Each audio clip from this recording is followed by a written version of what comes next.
ยันหกบ่เอาแบบธรรมชาติเลยสบายดีพี่น้องจ้า Good morning วันนี้แม่นมื้อวันเสาร์เด้อวันนี้แล้ววันที่16จากเมืองเมอร์เซดวันนี้หานามอากาศก็ดีลมก็พัดเย็นๆวันสิถ่ายคุณแม่ก่อนวันนี้หันเด้ออันนี้แม่นบรรยากาศอยู่เมอร์เซดแม่นไผยันไปห้านเฮากันเปิดอยู่เด้อตลาดนัดหันอย่าสุได้อย่าสุป้าอย่าสุทิมได้แม่ค้ากำลังขนเครื่องหม้อแหกตะกระปกไปอันนั้นขายเครื่องอยู่ห้านกันเลยแต่ว่าอันเจ้าของหัน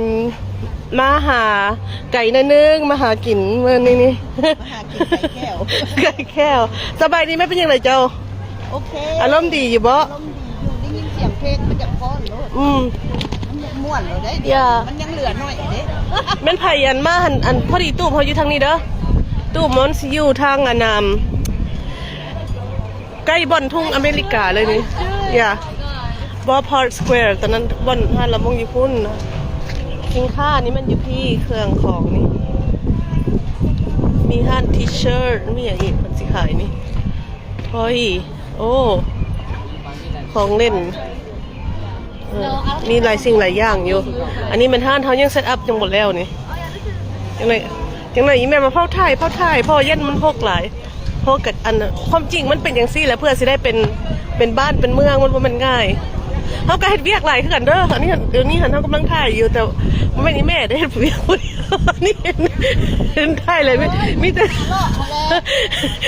แม่เวียกดงเดี๋ยวว่าแม่จังสั้นท่านเขาบอกจับกล้องแล้วก็ถ่ายว่าเป็นก็สิให้เราถ่ายกันเลยอันนั้นกับพุ่นย่างมาสุดนี่สิมันคงกินทางนี้นี่เอ้ยน้อยเขาก็มาคือกันสบายดีน้อยมีของนี้มาฝากกันแม่นวะ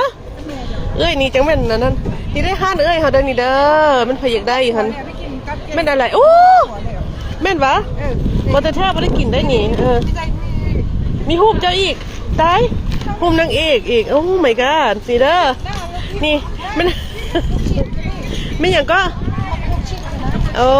โอเคนี่เด้อเอ้ยเขาขายนี่เด้อมันพยากได้นี่